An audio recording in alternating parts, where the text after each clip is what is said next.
soul to the devil for designing it. Go to hell, but I told him I don't want it. If you know. 안녕하세요. 오늘은 교통법규 과태료에 대해 알아보겠습니다. 며칠 전 황당한 일이 발생하였습니다. 경찰서에서 과속단속 체납과태료 납부서가 왔습니다. 납부서에서는 금액과 가산금, 부과에 대한 안내만 있을 뿐 자세한 내용은 없었습니다. 그래서 이파인 홈페이지에 들어가 보았습니다. 내용은 남부순환도로 공항동 성당 앞 단속카메라인 걸로 확인됩니다. 위반 일시는 2002년 2월 15일 16시 1분 43초입니다. 속도 제한은 60이고 77km 과속해서 17km 초과하였다는 기록입니다. 그런데 여러분, 조금 불편한 느낌을 받았을 거라 생각합니다. 그것은 위반 일시입니다. 20년이 넘었다는 겁니다.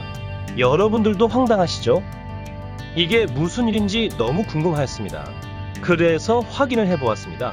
확인하기 전에 법부터 알아보고 가겠습니다. 과태료에 대해서는 질서위반 행위 규제법에 규정하고 있습니다. 과태료 부과에는 제척기간, 소멸시효 이렇게 두 가지를 두고 있습니다. 제척기간은 위반 행위 이후 5년이 경과하면 과태료 부과하는 게 불가능하게 됩니다.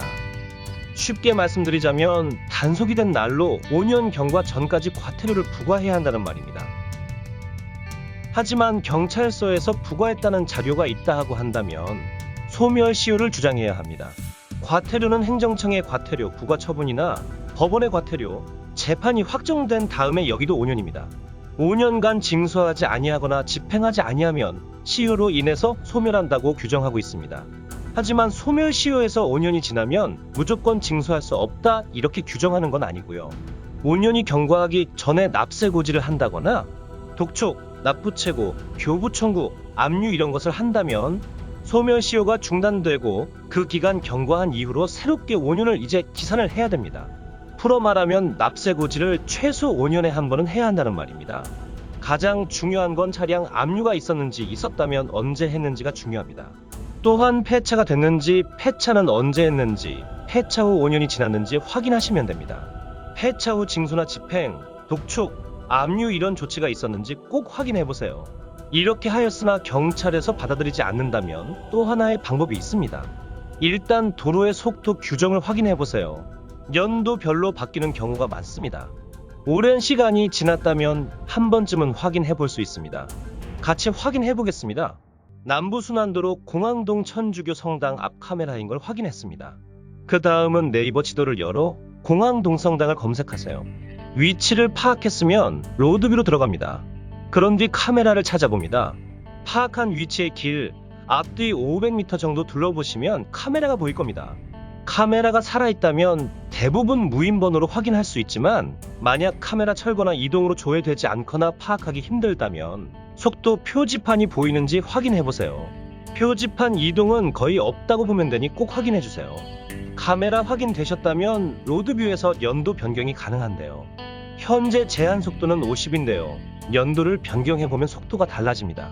2010년 5월로 가보겠습니다. 70 표지판 보이시나요? 2012년 4월로 가보겠습니다. 여전히 70입니다.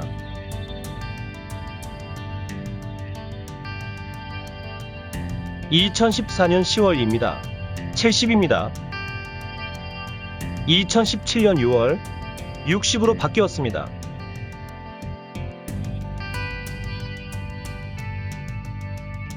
2018년 4월입니다. 60입니다.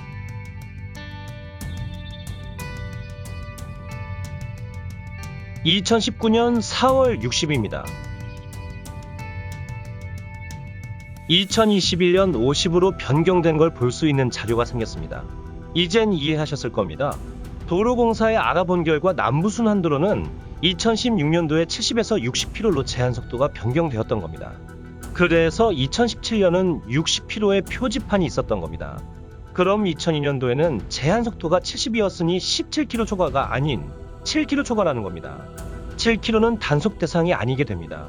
경찰서에서 단속 자료에 대해서 명확하게 근거를 제시하지 못한다면 단속 자료가 잘못돼서 아예 무효인 과태료 부과 처분이다라고 한다면 무효 처분이라는 점을 들어서 과태료 납부 책임이 없다는 주장을 할 수 있습니다. 처음 경찰서 민원실에 항의 전화를 하였는데요. 언성이 높아지기 전 저의 주장을 순순히 받아들여 삭제 약속을 받았습니다. 삭제 기간은 일주일 정도 걸린다고 합니다.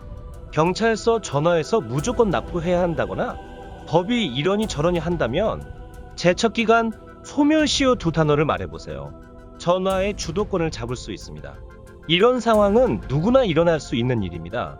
영상을 보신 분들만이라도 경찰이나 관공서에서의 부당하다고 생각하는 벌금이나 과태료가 발생한다면 겁부터 내거나 바로 납부하지 마시고 한번 알아보시고 납부하셔도 늦지 않습니다. 관공서라도 완벽하지 않습니다. 오류나 착오가 있을 수 있습니다. 조금이라도 도움이 되셨다면 구독, 좋아요 부탁드립니다. 감사합니다.